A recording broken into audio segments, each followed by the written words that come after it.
আসসালামু আলাইকুম, welcome back to Meheri's mom kitchen. কেমন আছেন সবাই? আশা করি ভালো আছেন। আল্লাহর অশেষ রহমতে আমিও ভালো আছি। বন্ধুরা, ফিরে এলাম নতুন আরও একটি রেসিপি নিয়ে। আজ আপনাদের তৈরি করে দেখাবো অপরাজিতা পিঠা। আশা করি রেসিপিটা আপনাদের অনেক বেশি ভালো লাগবে। তো বন্ধুরা, না টেনে সম্পূর্ণ ভিডিও জুড়ে সাথে থাকার অনুরোধ রইল। চলুন মূল প্রিপারেশনে যাওয়া যাক। অপরাজিতা ফুল পিঠা তৈরি করার জন্য এখানে একটি মিক্সিং বোল নিয়ে নিচ্ছি রুম টেম্পারেচারে থাকা 2টি ডিম, হাফ কাপ চিনি, হ্যান্ড উইক্স দিয়ে খুব ভালোভাবে নেড়ে মিশিয়ে নেব। যতক্ষণ পর্যন্ত চিনিটা পুরোপুরি গলে যাচ্ছে ততক্ষণ পর্যন্ত নেড়ে নিতে হবে। দেখুন বন্ধুরা, এই পর্যায়ে চিনিটা পুরোপুরি গলে গিয়েছে। এখন এর সাথে অ্যাড করে দেবো হাফ চা চামচ লবণ, নেড়ে মিশিয়ে নেব। দেব 1 চিমটি পরিমাণ এলাচ পাউডার ফ্লেভারের জন্য। এলাচ পাউডার দিলে ডিমের আর গন্ধটা আসবে না, খুব সুন্দর ফ্লেভার আসবে। আবারও নেড়ে মিশিয়ে নিয়েছি। দিয়ে দিলাম 2 টেবিল চামচ পরিমাণ সয়াবিন তেল, খুব ভালোভাবে নেড়ে মিশিয়ে নিয়েছি। এখন এর সাথে অ্যাড করে দেবো 2 কাপ ময়দা। প্রথমে আমি 1 কাপ দেব। 1 কাপ মেশানো হয়ে গেলে পরে আরও 1 কাপ অ্যাড করব। দেখুন খুব ভালোভাবে নেড়ে মিশিয়ে নিচ্ছি। এখন আরও 1 কাপ ময়দা অ্যাড করে দিলাম।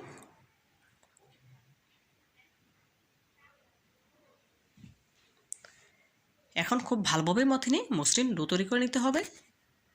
অপরাজিতা ফুলের পিঠা তৈরি করার জন্য ডোটাতে অবশ্যই তেল দেওয়ার চেষ্টা করবেন, এতে করে পিঠাগুলো অনেক বেশি ক্রিস্পি হবে, খেতে খুবই ভালো লাগবে। দেখুন খুব ভালোভাবে মথে নিয়ে মসৃণ একটি ডো তৈরি করে নিয়েছি। এখন এখান থেকে অর্ধেক পরিমাণ ডো নিয়ে রুটি বেলে নেব। প্রথমে খুব ভালোভাবে মথে নিয়ে গোল করে নিয়েছি। এখন ওপর থেকে কিছুটা ড্রাই কোকোনাট ছিটিয়ে দেব। এখানে শুকনো ময়দা ছিটিয়ে দেওয়ার প্রয়োজন নেই, ড্রাই কোকোনাট দিয়ে রুটি বেলে নেব। দেখুন খুব ভালোভাবে রুটি বেলে নিচ্ছি।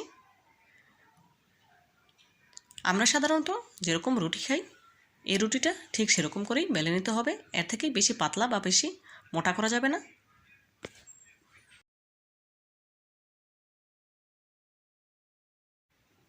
দেখুন রুটি বেলে নেওয়া হয়ে গিয়েছে, দেখে বুঝতে পারছেন। এখানে একটি কুকি কাটার নিয়েছি, খুব ছোট সাইজের নিয়েছি। এখন কুকি কাটার দিয়ে রুটি কেটে নিচ্ছি। তো বন্ধুরা, ভিডিওর এই পর্যায়ে আপনাদের কাছে ছোট্ট একটি রিকোয়েস্ট রইল, যারা এখনও পর্যন্ত আমার ভিডিওটি দেখছেন একটি লাইক দিতে ভুলে গিয়েছেন, প্লিজ একটি লাইক দিয়ে ভিডিওটি কন্টিনিউ করবেন। আর যে সকল বন্ধুরা আমার চ্যানেলে নতুন ভিজিট করেছেন, রেসিপিটি ভালো লেগে থাকলে প্লিজ চ্যানেলটিতে সাবস্ক্রাইব করে পাশে থাকার অপশনে ক্লিক করে দিতে পারেন। এতে করে আমি যখনই কোনো নতুন রেসিপি আপলোড করবো সবার আগে আপনার কাছে পৌঁছে যাবে। এই কাজটি যারা অলরেডি করে নিয়েছেন আপনাদেরকে জানাই অসংখ্য ধন্যবাদ।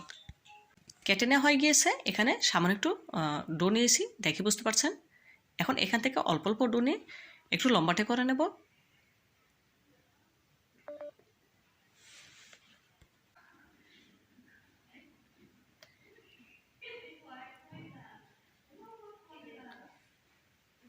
দেখুন অনেকগুলো করে নিয়েছি।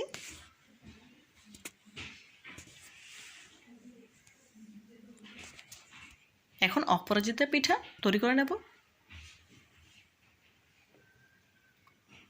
দেখুন আমি কাজটি কীভাবে করে নিচ্ছি দেখেই বুঝে নিতে হবে, বলে বোঝানোর কিছু নেই। এভাবে করে একই প্রসেসে সবগুলো পিঠা তৈরি করে নেব। দেখুন আপনাদের বোঝার সুবিধার্থে আরও একটি পিঠা তৈরি করে দেখাচ্ছি। এভাবে করে একই প্রসেসে সবগুলো পিঠা তৈরি করে নিয়েছি। দেখুন মাশাআল্লাহ দেখতে কতটা সুন্দর লাগছে। এখন ভেজে নেওয়ার পালা। ভেজে নেওয়ার জন্য চুলায় একটি প্যানে পর্যাপ্ত পরিমাণে তেল দিয়ে কুসুম গরম করে নিয়েছি। এখন এক এক করে পিঠাগুলো দিয়ে দিচ্ছি।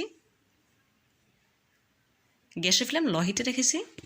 হাই হিটে করে পিঠাগুলো ভাজা যাবে না, এতে করে পিঠাগুলো মুচমুচে হবে না। উপর থেকে কালার চলে আসবে কিন্তু ভেতরটা নরম রয়ে যাবে। সেজন্য শুরু থেকে শেষ পর্যন্ত গ্যাসের ফ্লেম লো হিটে রেখে এই পিঠাগুলো ভেজে নিতে হবে। দেখুন কিছুক্ষণ ভেজে নেওয়ার পর পিঠাগুলো উল্টে নিচ্ছি। পিঠাগুলো ভাজতে থাকবো যতক্ষণ না পর্যন্ত গোল্ডেন ব্রাউন কালার আসছে ততক্ষণ পর্যন্ত।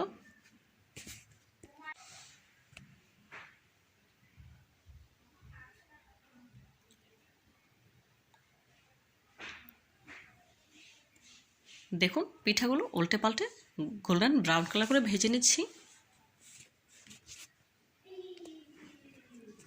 এ পর্যায়ে পিঠাগুলো আমার ভাজা হয়ে গিয়েছে, কাঙ্ক্ষিত কালার চলে এসেছে। এখন একটি স্ট্রেনারে তুলে তেলটা সেঁকে নিতে হবে। একই প্রসেসে বাকি পিঠাগুলো ভেজে নেব।